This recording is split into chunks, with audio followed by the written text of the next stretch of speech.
Guys, this we coming to the end of our elementary classes on microbiology.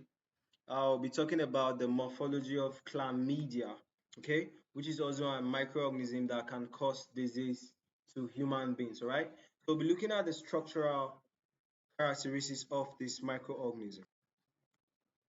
Okay, so this is chlamydia, right? We'll be describing the structure of chlamydia.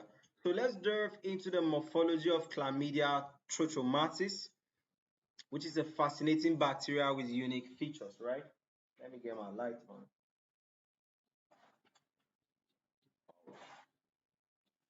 All right. So guys, talking about the cell wall and gram staining, you guys see that chlamydia is an example of a bacteria. Okay.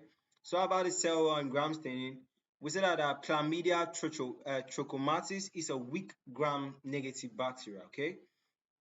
So gram negative bacteria are basically bacteria that what have a thin cell wall, right? But if it is even weak, then that means it lacks a cell wall, all right? It lacks a peptidoglycan cell wall, right? It could be that only the lipid cover is available for it, okay? So unlike the typical gram-negative bacteria, the chlamydia lack a peptidoglycan cell wall. So interestingly, it contains lipopolysaccharides, which contributes to its pathogenicity by damaging the host body.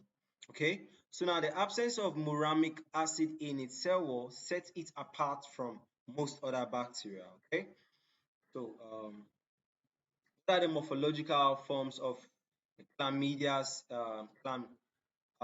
chlamydia trachomatis? We have the elementary bodies.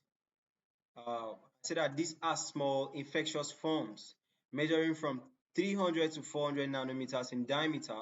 They serve as a dispersal form analogous to spores. Okay, then the reticulate body. See, this is basically this is the elementary body. Those are infectious. Okay, then we have the reticulate body. All right, so what is a reticulate body? They are larger replicating forms, approximately 800 to 900 nanometers in size.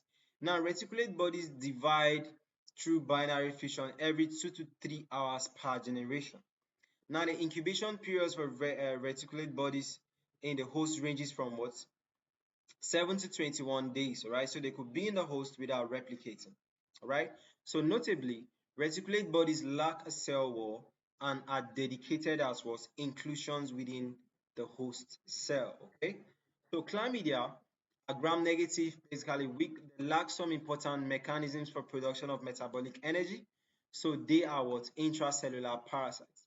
So there are two morphological forms of chlamydia. We have the elementary bodies, we have the initial elementary bodies, and the initial bodies of reticulate bodies. All right.